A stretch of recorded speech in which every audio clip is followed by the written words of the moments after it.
Hey guys, what is going on? My name is Whisper, and today what I have for you is another CSGO players video, and today we're going to go ahead and talk about furries. I did mention in the last video, I think once or twice, that I was going to do furries for my second video, and I even said it in the description, so let's go ahead and just jump right into it.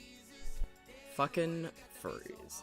You know what, there's really a lot that I can say about the furry fandom in general, but we're going to go ahead and just talk about the people in the CSGO community, the furries that I met playing CSGO, which I've met a decent amount of them, and I can say that generally it's kind of split. It's very night and day between it. It's either they're really, really nice and they keep a positive attitude throughout the entire game.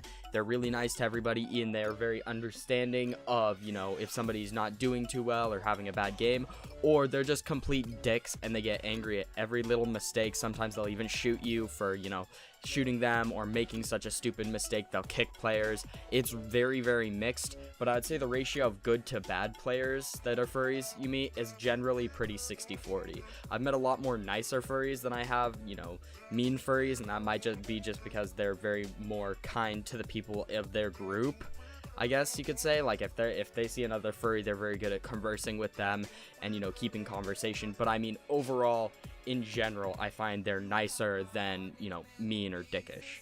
So like I said, some of the furries that you'll meet can be the most dickish players. They can be, you know, the toxic person who tilts really easily and just, you know, shoots your teammates because they're having a bad game or because they're just pissed off for some reason. Or they can be really, really, really nice.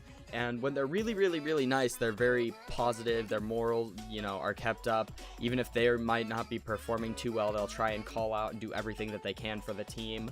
But the thing is that with furries, I gotta be honest, a lot of them play like fucking potatoes. I have a lot of furries that I've met, and a lot of them sit around like silver ranks, like silver 3 to like Nova 1, Nova 2 maybe, and they just stay there. And right now I'm obviously Nova 3, so I can't really talk about this, but the ones who are in silver out ratio the ones that are in Nova. Like, I meet so many furries who are in fucking silver, and I don't know why that is. They just, I don't fucking get it. I guess they just play like potatoes. They're really nice when, you know, you meet them and they converse the way they should, you know, and they're not dicks. And like I said, the ratio is 60-40, so more than often you'll meet a nice furry, but they just, I don't get it. They play like fucking potatoes, and it's just like, it can get very, very frustrating, even from my perspective. One thing, however, that I do need to mention is that I've found that furries can be kind of mixed from an individual standpoint. You might queue with a particular furry, and they may be nice one game and, you know, fine and dandy during that game, and they might, you know, be doing well, picking up frags, doing everything right one game because you guys are winning, and then the next game when you're losing, they tilt and they might not perform as well, they might get angry, and that might be just because the furries that I've played with, like I said, a lot of them have been in silver. I mentioned that, you know, the furries that I've met can be fucking potatoes because that's my experience that I've had with them.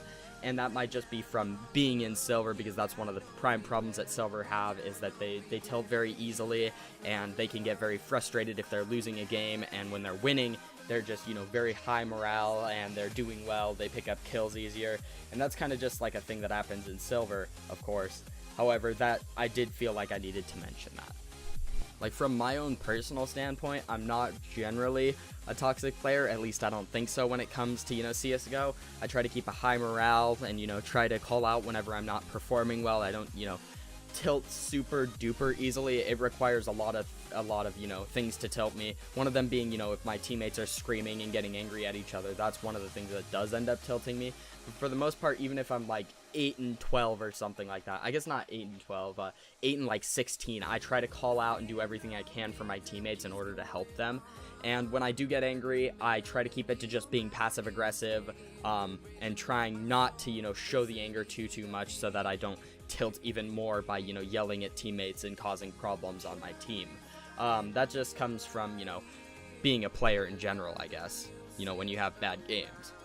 One thing that I do need to mention, and this might just be me personally, or me as a CS player, or maybe me as a furry, I'm not too sure, but it's that I tend to call people out for doing stupid shit. For example, somebody, you know, running straight up mid and dying by getting picked to the op every single round. I'll call somebody out for not having game sense, or any common sense in general for that matter. You'd think after a couple rounds somebody would get smart enough to not do that.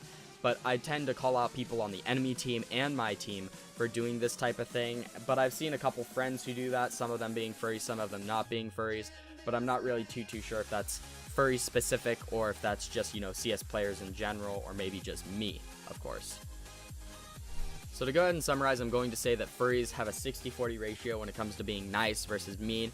And the thing is with furries, I've had a very dynamic experience versus, you know, when I've played with weebs. Like I said, weebs, I've generally had a very negative experience with all of them overall. That's why I gave them, you know, 80-20 ratio. But furries, it's very dynamic, and it's based off of their personality, because I've queued with furries for several games, and sometimes they play well and they're, you know, nice to their teammates, and other times they play bad and they're toxic to their teammates. And it's kind of just a mixed bag for me personally when it comes down to this. But the other thing is they play like fucking potatoes. I've already said this, you know, a lot of them are in silver, and there's a reason they're in silver. They don't play too well. However, what I can say is that not all of them play well. Don't go into a game and see a furry and you be like, oh, it's GG, it's fucking over, you know, they're gonna play like a potato. No, because I have friends who are in Nova, you know, MG, and some even at high level like LE, LEM. But the most part, I have like 25 friends on my friends list who are furries, and I'd say that, you know, 15 to 20 of them are, you know, in silver rank, and then the 3 others are in Nova to MG, and then there are 2 who are like at LE and LEM. So don't go ahead and, you know, fucking say GG as soon as you see a furry in your game. Give them a chance. But anyways, hope you guys have enjoyed this video. The next video is going to be on the person who has no common sense. My name is Whisper, and I'm out.